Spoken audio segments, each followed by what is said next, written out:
Հարցս ուղղում եմ ձեզ, պարոն վարչապետ, այն կապված է մայիսի 9-ին Մոսկվա նախատեսվող այցի հետ, մասնակցությունը կապված է ֆաշիզմի դեմ տարված հաղթանակի առթիվ է, և իհարկե մենք չենք կարող չգնահատել Հայաստանի և հայ ժողովրդի ավանդը այս հաղթանակում, բայց քանի որ տարատեսակ մեկնաբանություններ կան, որոնց վստահ եմ դուք եք ծանոթ, մասնավորապես օրինակ արդյոք այս այցը կամ նման միջոցառումներին մասնակցելը չեն վնասի մեր հարաբերությունները Արևմուտքի հետ եւ այլն, կխնդրեի ձեր մեկնաբանությունները այս հարցի շուրջ, շնորհակալ եմ։ Հարցին կպատասխանի վարչապետ Նիկոլ Փաշինյանը։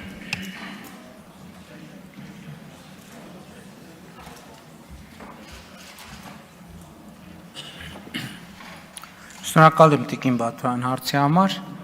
Նախ ուզում եմ հաստատել, որ ես մասնակցելու եմ, որովհետև կարծում եմ պիտի որ հայտնի լիներ, կամ եթե հայտնի չի եղել, ես ընդունել եմ Ռուսաստանի Դաշնության նախագահի հրավերը մասնակցելու միջոցառումներին։ Երկրորդ մասով ուզում եմ ասել, որ մենք հրապարակային ենք արտահայտել, որ մենք բալանսավորված եւ բալանսավորման արտաքին քաղաքականություն ենք որդեգրել, եւ այդ քաղաքականության մեջ չի մտնում ամենևին, որ մենք մեի ուղղությամբ մեր հարաբերությունները կառուցելու ենք ի հաշիվ մեր այլ հարաբերությունների կամ առավել եւս այդ քաղաքականության տրամաբանության մեջ երբեք չի եղել, որ մենք Ռուսաստանի Դաշնություն այցեր չենք ունենալու եւ Ռուսաստանի Դաշնության հետ հարաբերությունները չենք զարգացնելու եւ չենք խորացնելու։ Ինձ համար ճիշտն ասած այդքան էլ հասկանալի չեն այդ մեկնաբանությունները, որովհետեւ բացի իհարկե միջոցառումը շատ կարեւոր է, նաեւ երկրորդ աշխարհամարտում տարած հաղթանակի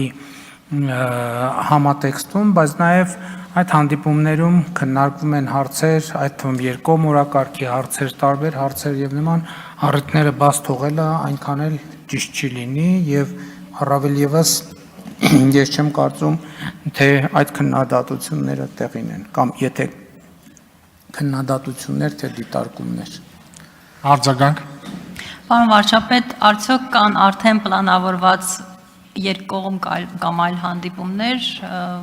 այդ այցի շրջանակներում։ Դե գիտեք, միջոցառումը ավելի շատ նվիրված է լինելու մայիսի 9-ին, այսինքն նկատի ունեմ դա ինչ որ առումով ֆորմալ գագաթնաժողով չէ, որ շփումներ կլինեն, բայց որքանով այդ շփումները կֆորմալացվեն, վստահ չեմ, որովհետև շատ խիտ գրաֆիկ է եւ այդ խիտ գրաֆիկի պայմաններում ենք աշխատելու։ Բայց որ շփումներ կլինեն, կարծում եմ ակնհայտ է։